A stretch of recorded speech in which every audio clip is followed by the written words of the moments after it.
Right, welcome to the show. Subscribe at kevinmd.com/podcast. Today, we welcome back Stanley Liu. He is a cardiologist. Today's Kevin MD article is The Business Lesson New Doctors Must Unlearn. Stanley, welcome back to the show. Thanks for having me back, Kevin. All right, so tell us what this latest article is about.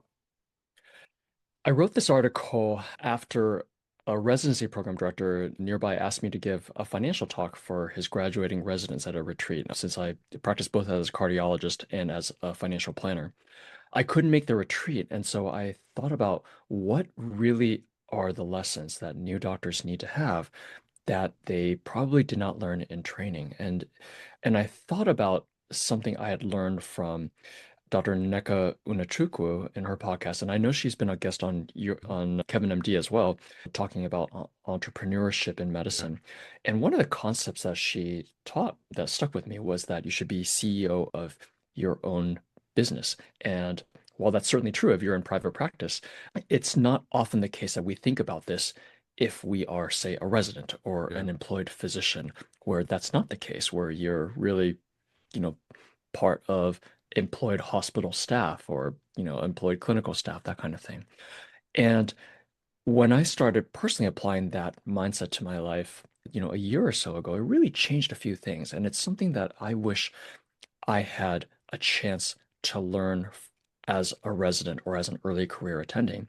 I still do some mentoring informally to trainees and students. And, this is one of those things that I feel like experienced doctors like you and I might talk more about than, say, trainees or early Yeah. career physicians. So I want to spread that message to plant that seed in the younger generations. All right, so what does it mean to be a CEO of your own professional life, especially if you're not in a private practice, if you're in some type of employed setting? What does that mindset mean? Yeah, so one of the, common things that you might say if somebody asks you where you work is, "Oh, I am a physician at," insert your practice here, right? The name of your practice. You know, changing that mindset to, "I am the CEO of my own business as a physician, and one of my clients is," insert that same practice. Yeah. And what that does is it changes a few things. Before, you were part of a team at that practice, employed by that practice to achieve that practice's aims and goals.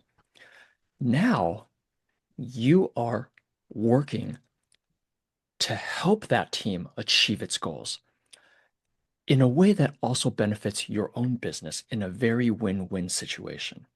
So this doesn't mean that you no longer are a team player or that you don't care about, the rest of the team, you're going it on your own, you're self-centered, nothing like that.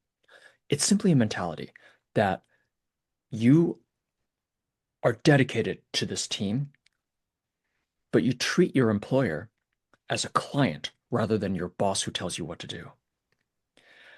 And that has a couple of implications. First, if imagine if you're the CEO of a business Yeah. and your client tells you to do something that just doesn't make sense or is not sustainable, right? In the physician example, let's say they now want you to drive, 50 miles away every Tuesday to help work at a small clinic that they just opened. That was not part of your contract, nothing like that. But let's say they have the power to do that. If you're a good soldier, right? If you follow the whole be a good soldier mentality that you learned in medical school and residency, you do it with a smile on your face Yeah. and you're tireless and you do everything you can to help serve your employer's aims, to do the best that you can.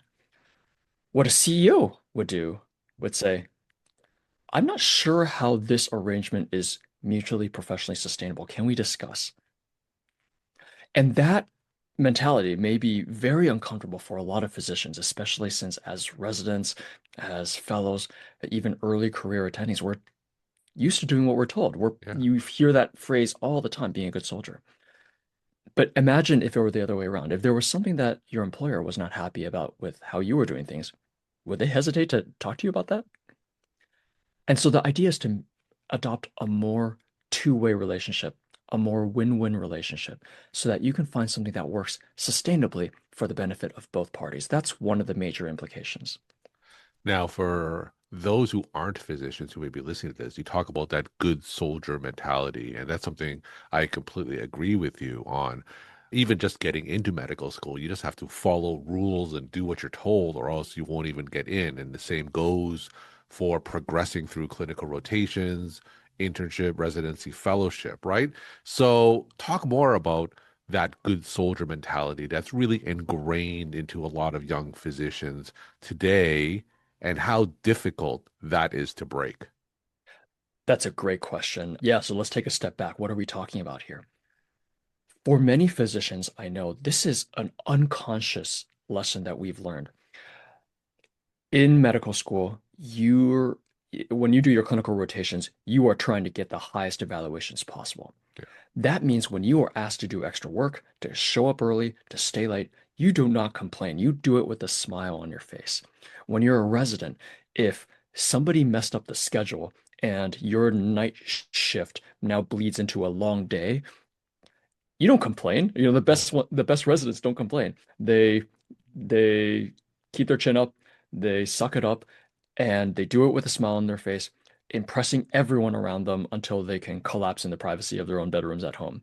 Right? Those are the people who become chief residents. Those are the people who are prime candidates for fellowship that get the best letters of recommendation because they take one for the team and they never ever show signs of weakness or any sense, and no one could ever suggest that they are not fully committed to the team. Hmm.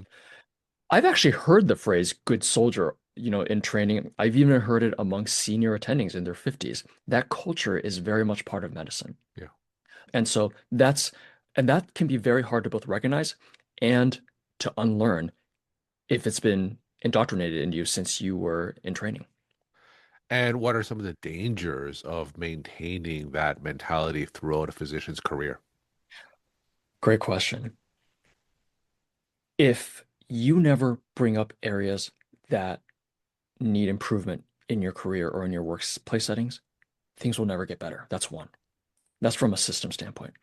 Now, on a more selfish standpoint, if you never question what you're paid or the accounting behind what determines what goes to your paycheck every 2 weeks, and by the way, in residency, that paycheck is determined. There's no negotiating there, right?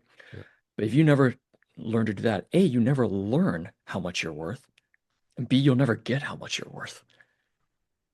Only when you actually question how is that figure determined and seeing what other physicians are earning for the same work and understanding what value you bring, do you realize how much you are actually worth?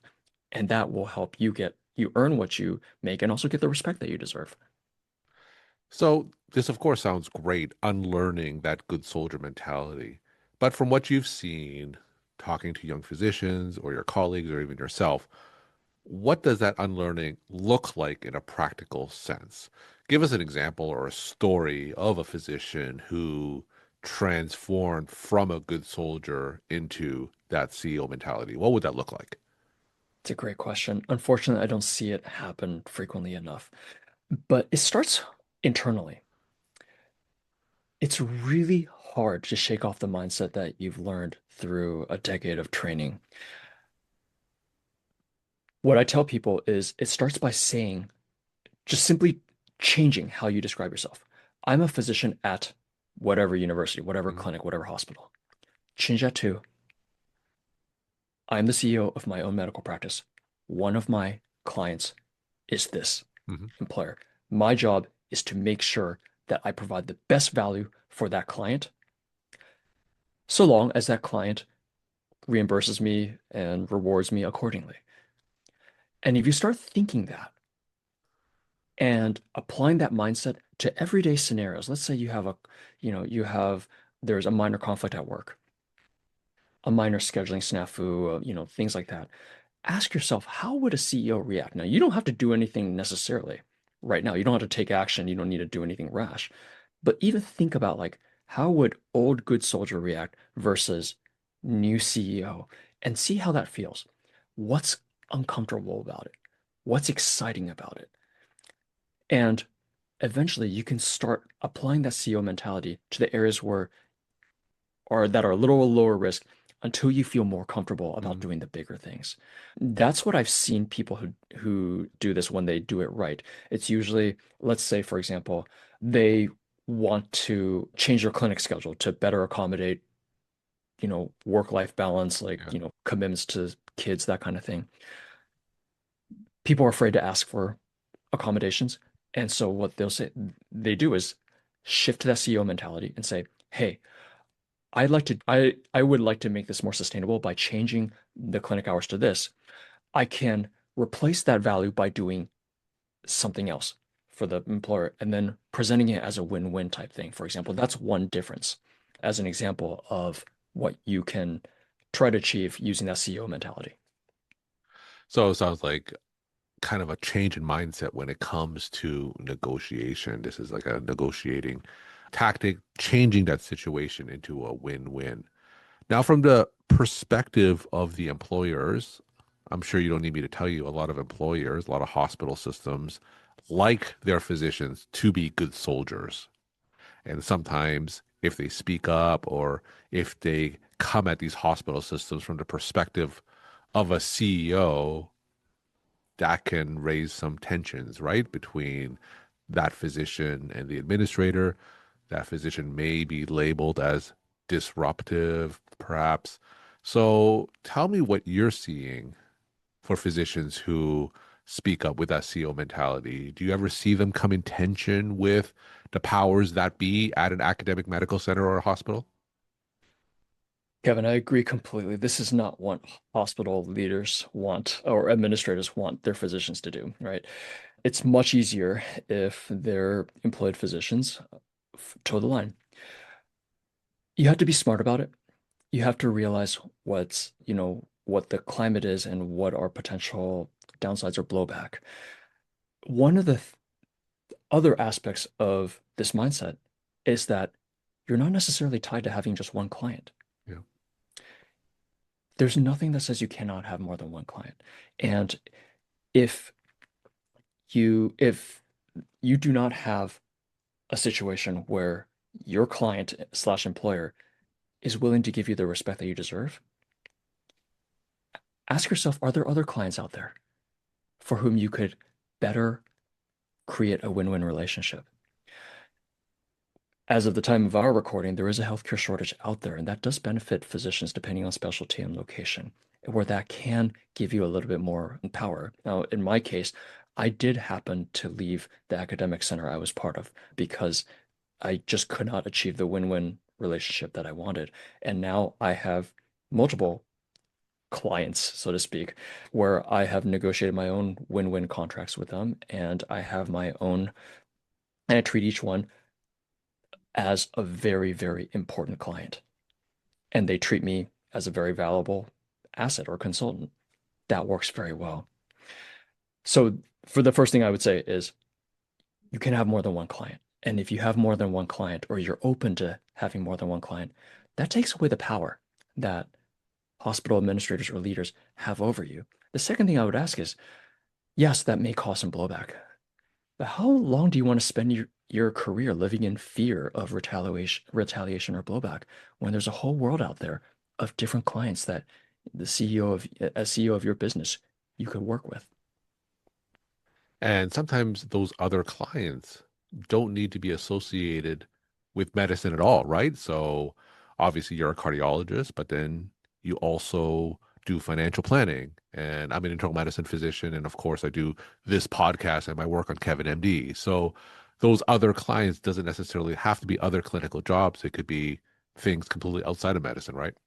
Absolutely. And if you adopt the same mentality where you insist on win-win relationships, and then that will lead to success in multiple different fields, and that can lead to a very fulfilling and very satisfying career.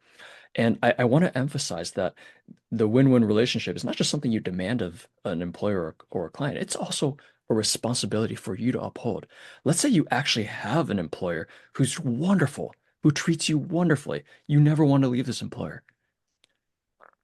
You want to make sure that that employer keeps you forever. You want to make sure you bring as much value as you can to that employer.